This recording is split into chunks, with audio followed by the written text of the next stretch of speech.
የምታያቸው አባትን ነው በደንብ አድርገን ሐሳብ ለማንሳት እያሰብን ያለ ነው። እኚህ አባት የጎፋ ቅዱስ ገብርኤል ቤተክርስቲያን ካቴድራል አስተዳዳሪ ናቸው። ጎፋ ቅዱስ ገብርኤል ማለት ነው። የሚያውቃቸው አካባቢ ያለ ሰው ያውቃቸዋል። ቆሞስ አባ ኃይለ ኢየሱስ ተመስገን ይባላሉ ካልተሳሳትኩኝ። እኚህ አባት እንግዲህ በግል ኃጢአታቸው ብዙ ጥያቄ ተነስቶባቸው ነበር።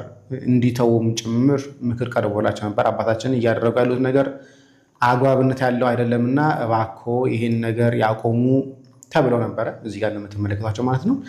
ነገር ግን እሳቸው ይህን ነገር ክፉ ስራቸውን ከማቆም ይልቅ ይበልጡኑ የማጠናከር ስራ ላይ የቀጠሉት። ይሄ የግል ኃጢአት ነው። ነገር ግን የግል ኃጢአት የሚሆንበትና ማይሆንበት አለ። ለምሳሌ እንደኔ አይነቱ ምዕመን የሆነ በዝሙት ቢጠረጠር ወይ ደግሞ ዝሙት ቢፈጽም በቃ ንስሐ ገብቶ መመለስ ይችላል። በምንኩስና ያሉ ሰዎች ግን እንዲህ አይነት ህይወት ያዳግታቸዋል። በተለይ ስልጣነ ክህነት ያላቸው ሰዎች በዝሙት ቢጠየቁ፣ በዝሙት ቢከሰሱ፣ በዝሙት ቢጠረጠሩ ችግር ነው የሚኖረው። ስለዚህ የግል ኃጢአት ብቻ ሳይሆን የሚሆነው ስልጣነ ክህነትም ጭምር ጉዳይ ይሆናል እና ከዚህ ጋር በተገናኘ የደብሩ ሊቃውንትም አባቶች ኃላፊዎችም ጭምር ተነጋግረው ለመፍታትም ጭምር እሳቸውን ማነጋገር አባታችን ይሄ ነገር ይበቃል፣ እያደረጉት ያለው ነገር ጥሩ አይደለም እና እባክዎን ሲባሉ ምንም ፈቃደኛ አልነበሩም። እንደውም የገና ዕለት እንደውም በጣም ችግር ፈጥረው ነበር። የገና ዕለት ማህሌት ማለት ነው። ሌሊቱ ማህሌት ላይ በጣም ችግር ፈጥረው ነበር። ግርግርም ጭምር ተነስቶ ነበር እና እባክዎ ይሄ ነገር ያቆሙ፣ ካልሆነ የተያዘቦትን ቪዲዮ እናወጣዋለን የሚል ነገር ሲባሉ ቪዲዮ እኮ ኤአይ ነው፣ ቪዲዮ ኤአይ ነው ብዬ አስተባብላለሁ አይነት ነገር አሉ። እንግዲህ ይሄ ጊዜ ነው ነገሮቹ ጥሩ እየሆኑ ስላልሆነ ለእኔም የዛን ቀን ዕለቱ ላይ ወይ ደግሞ የዋዜማው ቀን ማለት ነው ለእኔም ቪዲዮ ተላከልኝ፣ አየሁትኝ፣ ከወንድሞች ጋር ተነጋገርኩበትኝ፣ ከአባቶች ጋር ለመምከር ሞከርኩ። ይሄ ነገር እንዴት ነው፣ ምንድን ያለው ነገር ምን ያህል ድረስ ተካሂዷል የሚለውን ነገር ለማወቅ ጥሪ ያለሁኝ። በጣም ብዙ ጊዜ ተመክረዋል፣ ሊመለሱ ፈቃደኞች አይደሉም። ታዲያ ምንድን ነው ጉዳዩ ጸጋዬ ካላችሁኝ፣ እኚህ የምታዩቸው መነኩሴ አባ ኃይለ ኢየሱስ ማለት ነው የጎፋ ቅዱስ ገብርኤል ቤተክርስቲያን ካቴድራል አስተዳዳሪ ናቸው።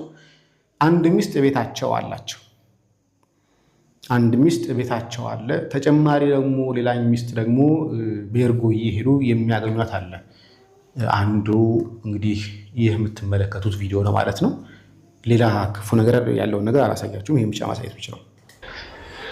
እኚህ ናቸው። እኚህ ተለምኗል። ይቅረቦ አባታችን ይቅረቦ ሲለመን ምንም ፈቃደኛ አይደሉም። ለማንኛውም ቪዲዮ እንደያግሜ ለማሳየት ሞክራለሁኝ። እኚህ አባት ቅድም ያያቸዋቸው መነኩሴ ናቸው። በጣም ተለምሯል ብዙ ጊዜ ላይ እና ይሄ ቪዲዮ የተቀረጸው ቪዲዮ ሆቴል ላይ የተቀረጸ ቪዲዮ ነው፣ ወይ ደግሞ ሆቴል ላይ ቀርጻ የላከችልን ቪዲዮ ነው። ለምንድን ነው ቤት ማሄዱት የሚል ነገር ጥያቄ ሲጠይቅላቸው ቤት ደግሞ ሌላኛው ሚስታቸው ጋር እንዳይጋጭባቸው ከሌላኛው ሚስት ጋር እንዳይተዋወቁ፣ ስለዚህ በቤት ውስጥ ባለችው ሚስት ላይ ምንድነው የሚባለው ቺት እያደረጉ ነው የሚባለው። መነኩሴ ናቸው። የትልቅ ካቴድራል የጎፋ ቅዱስ ገብርኤል የሚያክል ትልቅ ካቴድራል አስተዳዳሪ ናቸው። ቆሞስ ናቸው። መነኩሴ ናቸው። ካህን ናቸው። እንደዛም ሆኖ ግን ባለ ሁለት ሚስትም ጭምር ናቸው። አንድ ሚስት የቤታቸው ቋሚ አለች። ሁለተኛ ሚስት ደግሞ ሲያስፈልጋቸው ደግሞ ሆቴል እየጠሩ እየጋበዙ እንደዚህ ፈቃዳቸውን ፈጽመው የሚመለሱ ናቸው። ብዙ ሰው እንዳያውቅባቸው ደግሞ እኚህ የምትመለከቷቸው ማለት ነው፣ እዚህ ጋር ያያቸው ማለት ነው፣ እንዳይታወቅባቸው ደግሞ ኮፍያ አድርገው እንዳያችሁት እዚህ ቪዲዮ ላይ እንዳያችሁት ኮፍያ አድርገው ደግሞ ለመንቀሳቀስ በየሆቴሉ ሲርመጠመጡ ሲርመሰመሱ ይታያል። እና ይሄ ነገር በጣም ብዙ ጊዜ ተመክሮበታል፣ ምክር ተሰጥቶበታል።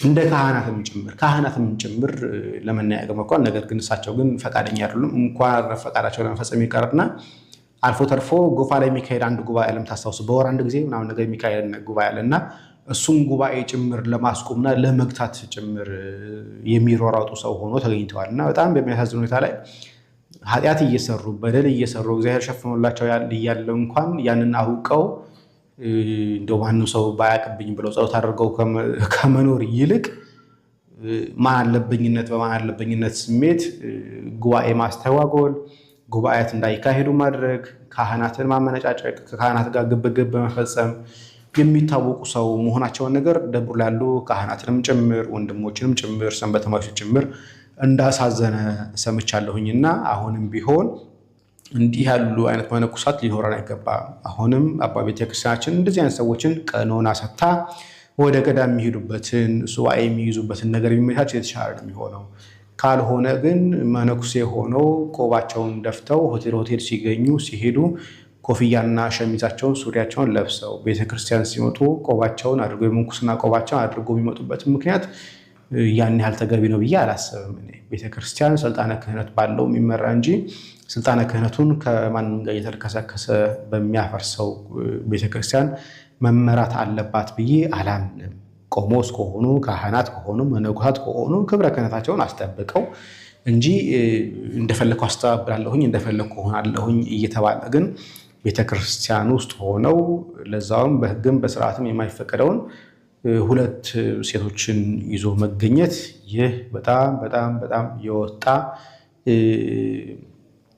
ሊወገዝ የሚገባው ጉዳይ። በእርግጥም ብዙ ጊዜ ሲያስወግዝም ነበረ። ማንም ሰው እንኳን አይደለም ካህን ሆኖ ምእመን ሆኖ እንኳን ሁለት ሚስቶች ሊኖሩት የሚገባ አይደለም። በስርዓተ ተክሊል የተጋባ ሰው እንኳን ከሌላ ሰው ጋር ቢሄድ እንኳን ሚስት የመፍታት ዕድሏ ሰፊ ነው፣ የተፈቀደላት ነው።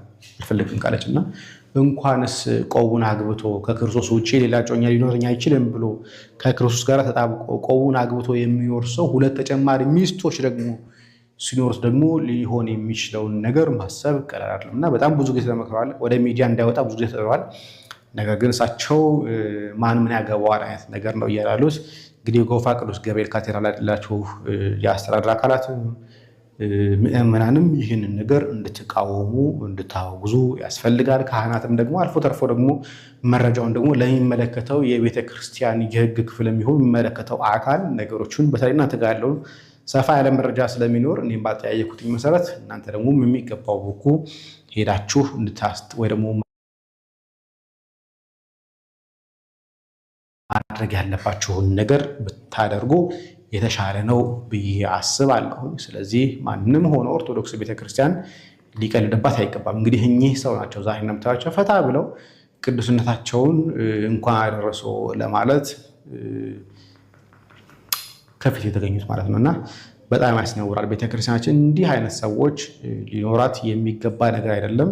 በተቻለ መጠን ቤተክርስቲያን ከእንዲህ አይነት ሰዎች ከፈተና የሚዳርጉን ስለሆነ ልንጠነቀቀው ይገባል የሚል ነገር ነው። አንድ ሁለት ቪዲዮዎች ብቻ እንመልከትና እናውቃ